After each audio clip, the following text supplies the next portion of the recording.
Assalamualaikum warahmatullahi wabarakatuh. Perkenalkan, nama saya Intan Umasugi. Di sini saya akan menjelaskan tentang perkembangan peserta didik. Langsung saja kita masuk pada pembahasan. 1. Definisi hakikat dan kebutuhan peserta didik.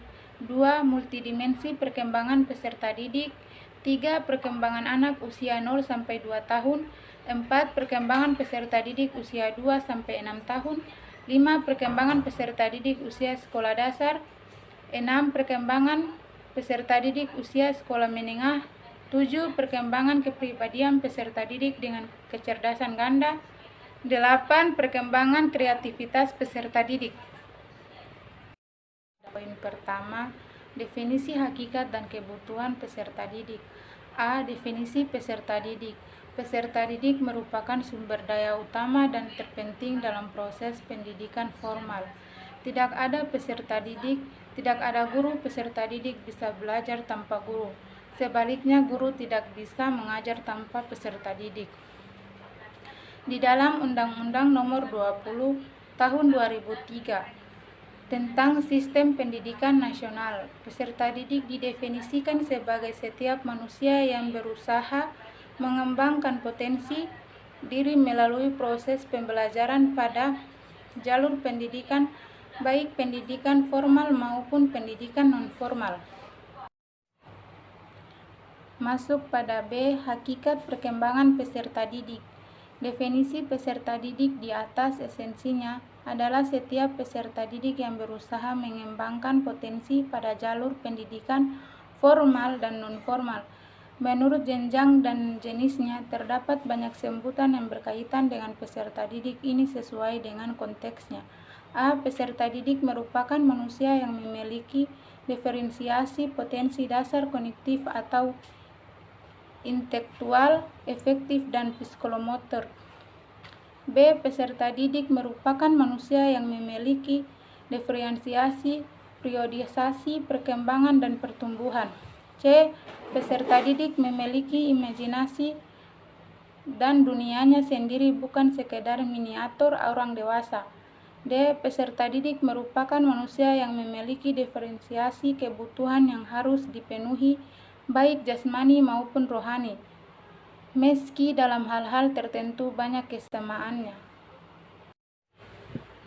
Kita masuk pada poin C, kebutuhan dan karakteristik peserta didik. 1. Kebutuhan intelektual. 2. Kebutuhan sosial. 3. Kebutuhan fisik. 4. Kebutuhan emosional. 5. Kebutuhan moral. Baik, masuk pada poin D, multidimensi perkembangan peserta didik.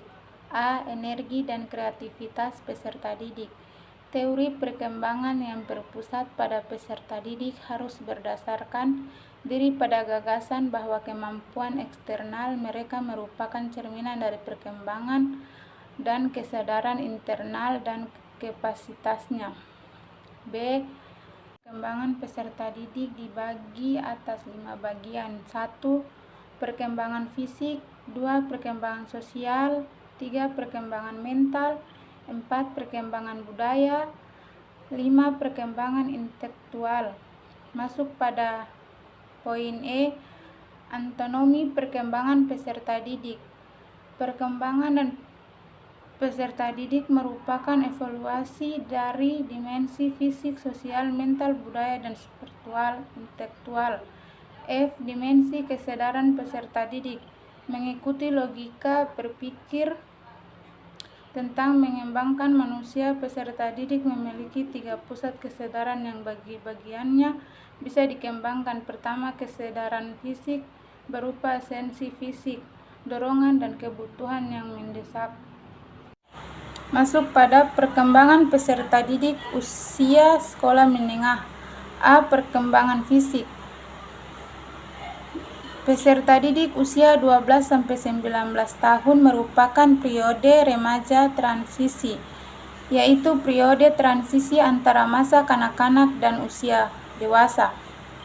Periode ini merupakan masa perubahan yang sangat besar. Selama periode tahun ini, pertumbuhan fisik, emosional, dan intelektual terjadi dengan kecepatan yang menentang peserta didik sebagai remaja untuk menyesuaikan diri dengan suatu bentuk tubuh baru, identitas sosial, dan memperluas pandangannya tentang dunia.